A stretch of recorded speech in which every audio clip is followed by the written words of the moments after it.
mundo, criou o céu, a terra, as estrelas e o mar. E Deus fez o homem e deu a ele a fé, a esperança para se reencontrar nos momentos mais difíceis.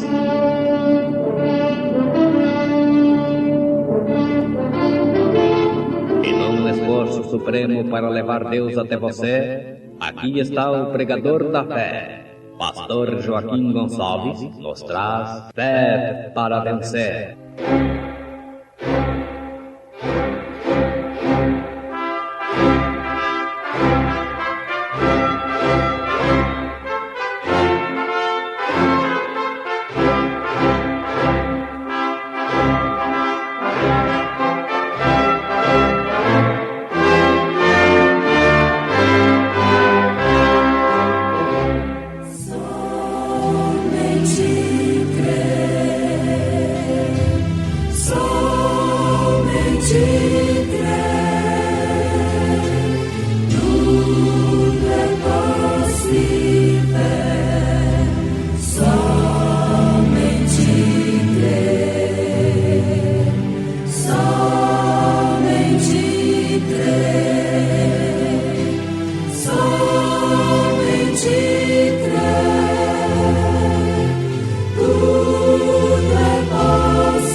Elias foi um dos profetas mais ásperos de todos.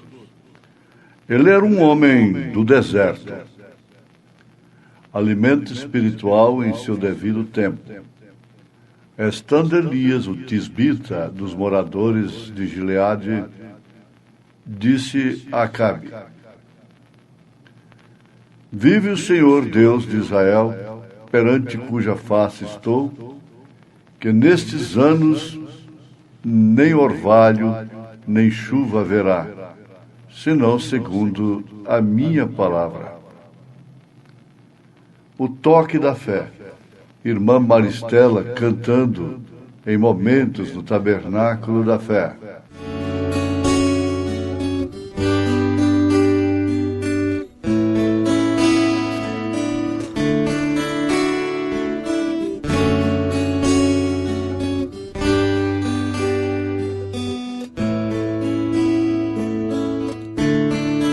Posso lembrar daquele dia,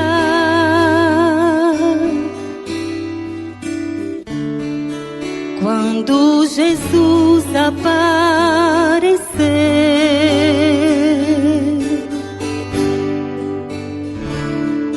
A multidão se comprimia,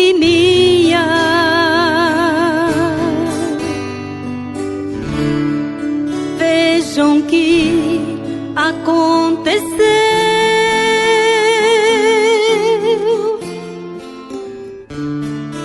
Há muito tempo eu procurava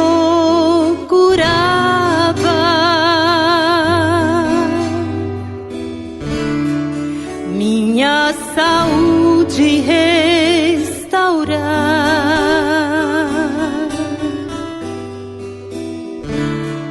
gastando tudo que tinha.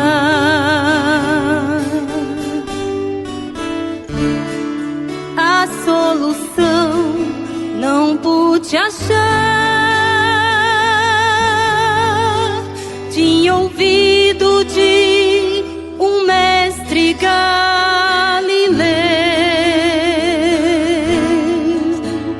de suas muitas maravilhas e poder, e senti minha esperança renascer.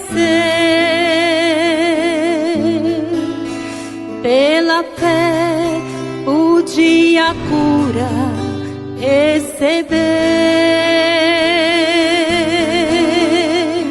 Então saí, atravessei a multidão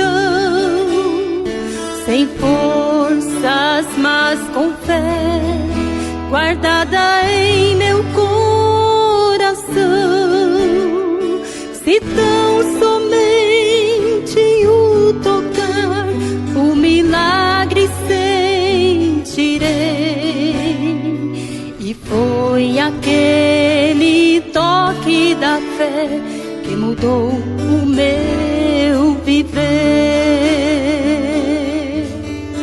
Jesus atende o toque da fé de todo sofredor, e não importa a multidão, Ele sabe quem o tocou.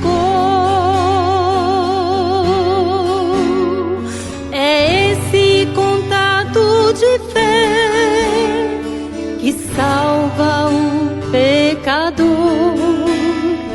É esse toque da fé que faz fluir o amor.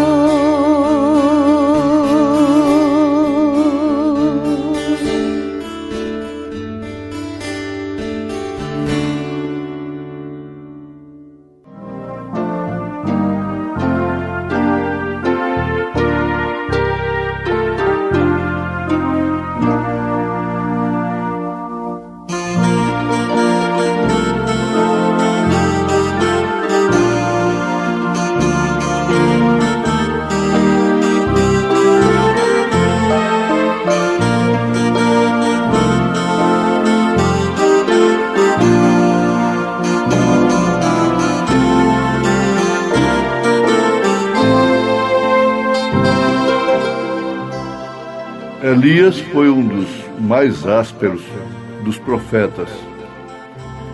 Ele era um homem do deserto.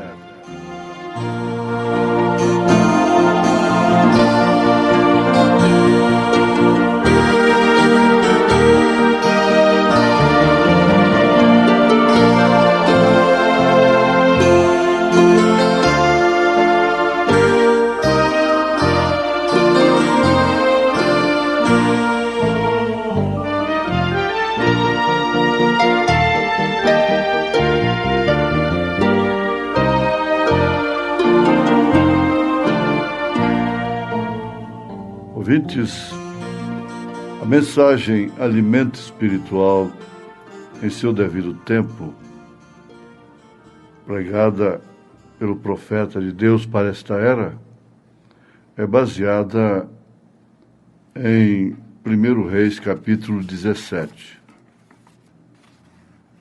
E se refere a Elias, Acabe e Jezabel. Elias, esse profeta, sabemos muito pouco sobre ele. Mas sabemos que ele era um servo de Deus. E era um servo de Deus para aquela hora. E Deus tem usado o seu Espírito, que por sua vez é o Espírito de Cristo, em uma missão específica. Esse Espírito que esteve sobre Elias, já tem usado 3 vezes e promete 2 vezes mais. Isto é, por sua graça. Normalmente ele é um profeta áspero. É contundente, mas ele expressa a graça. Moisés é a lei. Não discute.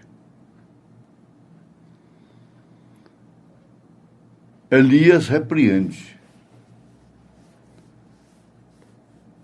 Havendo repreensão,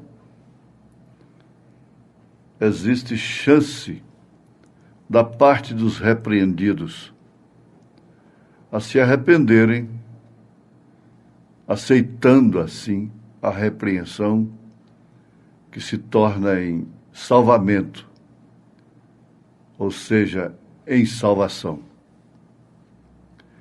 A rejeição se torna em maldição, se faz perdição.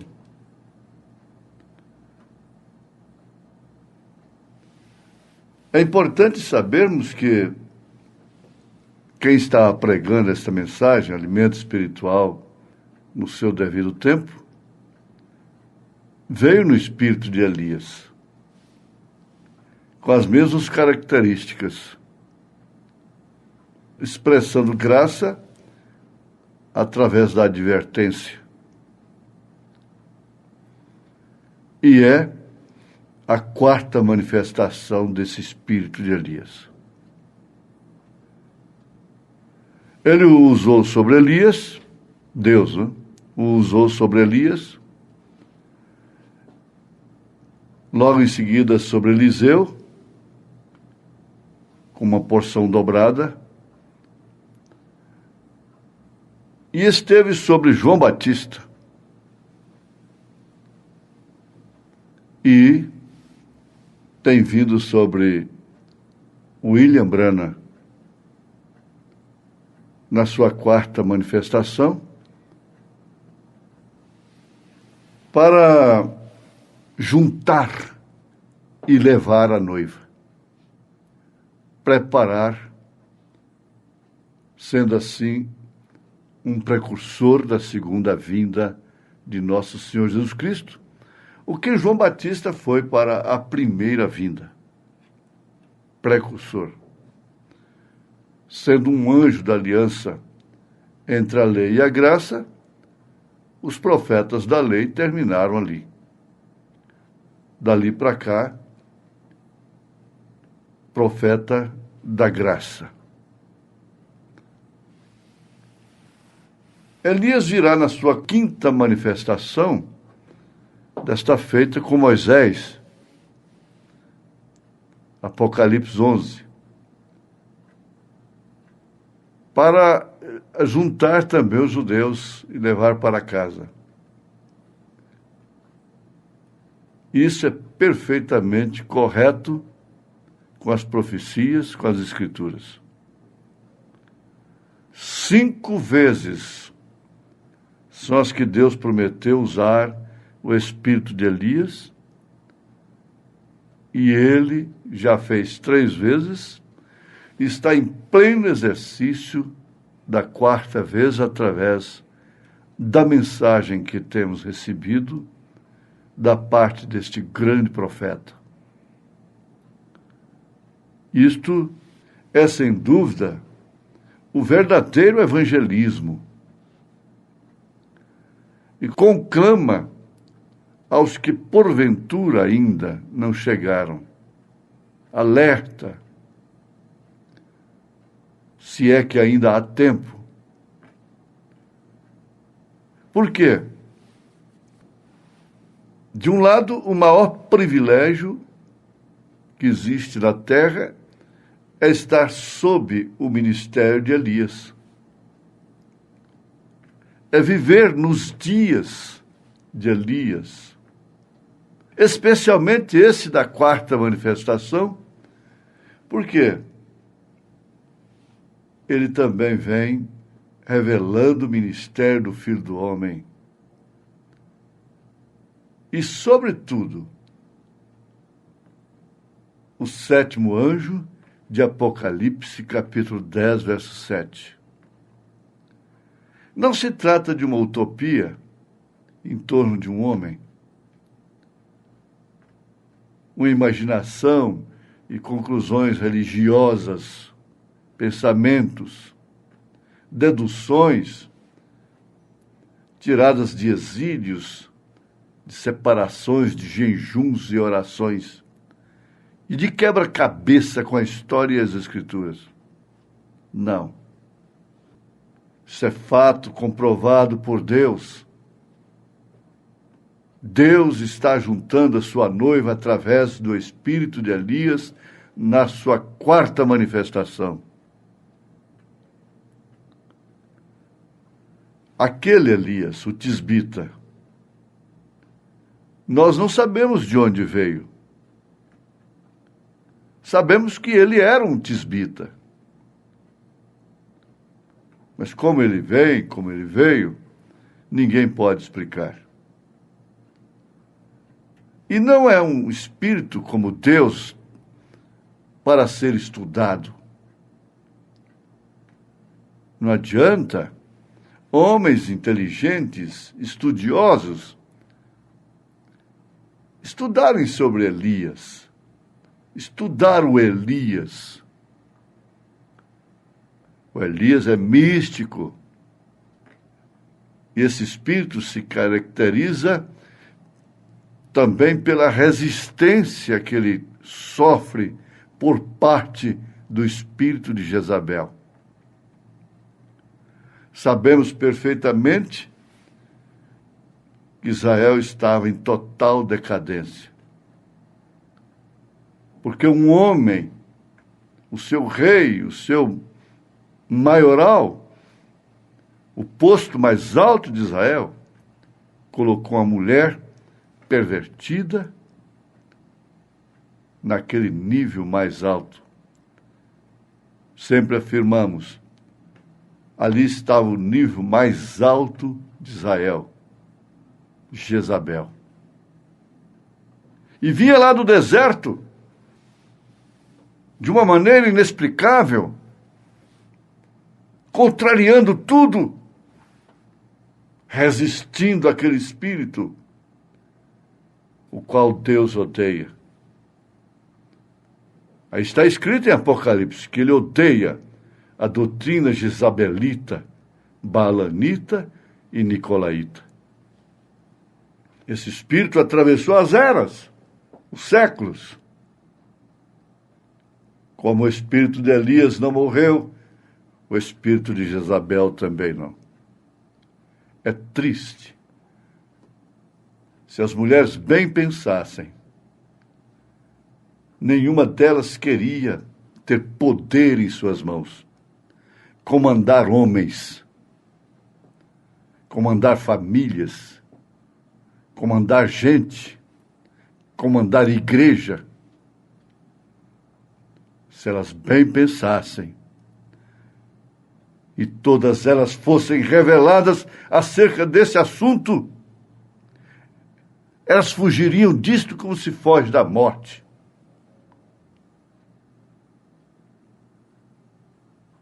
Pior estado, pior degrau que você como mulher pode alcançar é o domínio. E te atira. Transfere esta virtude maligna para a era de Laodiceia, que quer dizer domínio feminino.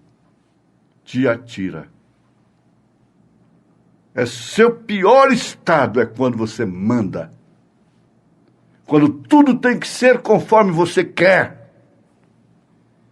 Mas o profeta diz, ele estava ali não para resistir uma pobre viúva esquelética. E quando ele pensou que estava só, havia mais 7.000 que estavam com ele, que não haviam se dobrado diante de Jezabel. Quem se dobrava diante de Baal estava se dobrando diante de Jezabel. Se você vivesse naqueles dias, você estaria entre os 7.000. Você que creu em Elias. Você que creu na mensagem da hora. Você estaria entre os 7.000 que não se prostraram diante de Jezabel. A mulher que pintou as unhas, os olhos, e exerceu domínio sobre o marido, sobre o povo. A culpa foi de Acabe. A culpa é do homem. O homem que merece morrer. O homem que é o culpado. Porque é ele quem a colocou naquela posição. Agora o profeta diz, repetindo que sabemos muito pouco a respeito dos profetas. Tudo que nós sabemos e que nos interessa não é sabermos acerca de suas pessoas, mas sim acerca de suas profecias, de suas mensagens, especialmente nesta da nossa era. Porque busca, associa a todas as profecias, fazendo de todas elas uma. Então, nós não sabemos de onde o homem vem. Isso não interessa muito. Sempre é de uma forma rara. É certo que vem do deserto.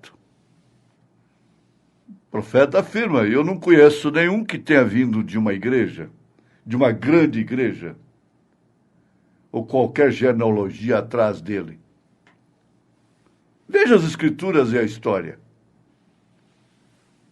Eram apenas homens comuns que eram destemidos e muitas vezes iletrados e não eram comprometidos com mulher, nem com grupos, nem com organizações, nem com política, nem com governo. E eles nunca haviam escrito nada, eles mesmos. Isaías e Jeremias, os dois, escreveram alguma coisa, mas esse grande homem Elias nunca escreveu nada, absolutamente nada. Por conta dele, não estaria escrito. Muitos não escreveram. Eles não sabiam escrever. Não eram eruditos, escribas, escritores, mas eram homens rudes. Não há homens na Bíblia como esses profetas antigos. Eles desafiaram reinos, reis, pessoas, igrejas, mulheres e tudo mais, e se puseram sobre a palavra de Deus, e Deus provou que estavam corretos. Eram indivíduos muito rudes, portanto, estavam dispostos a morrer de uma forma rude, como morreram. Nem todos morreram. E você viu que ao resistir à mulher, João Batista perdeu a sua cabeça. E Elias foi um dos profetas mais ásperos de todos, porque ele resistiu o pior de todos os tempos até então. E agora, se tratando dos gentios, que tal? Em que espírito, em que maneira esse mesmo espírito de Elias se manifestaria a esses gentios voltados para a incredulidade, para a interpretação, para os meios? Mas vamos lembrar aqui para um amém de que você está entre aqueles que são representados pelos 7.000, pela viúva de Serepta de Sidom. E por isso não te falta azeite nem farinha. Não te falta o Espírito Santo, a graça. Em nome de Jesus Cristo. Amém.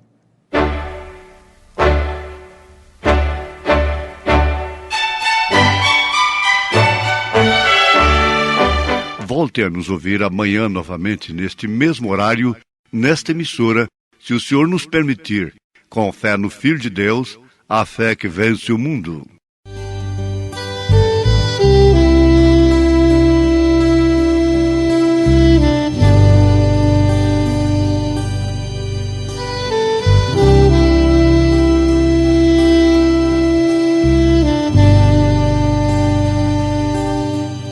Se pecado tu estás Jesus Cristo te diz: no céu quero ver você.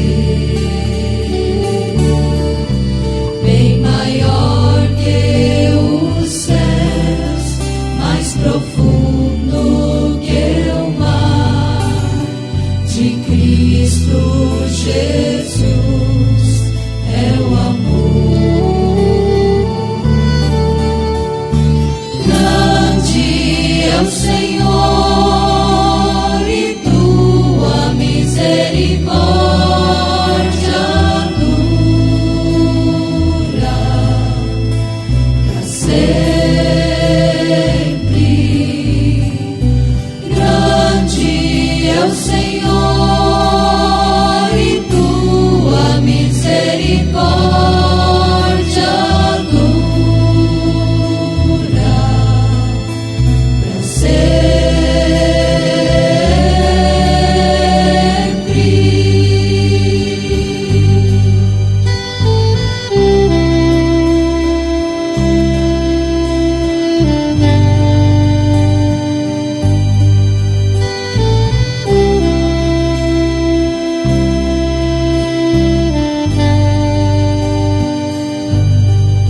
sem pecado tu estás, Jesus Cristo te diz: no céu quero ver você. Bem maior que os céus, mais profundo que o mar, de Cristo Jesus é o amor. Grande é o Senhor e tua misericórdia dura para sempre. Grande é o Senhor e tua misericórdia dura para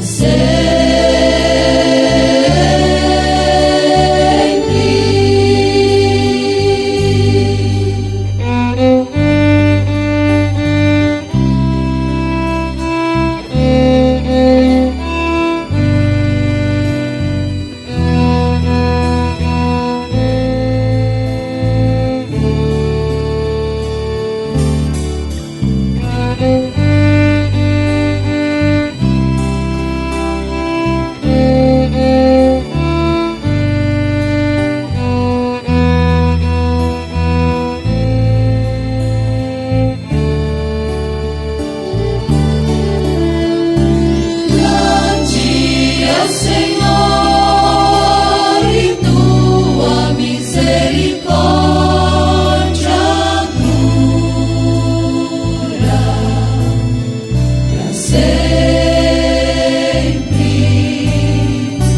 Grande é o Senhor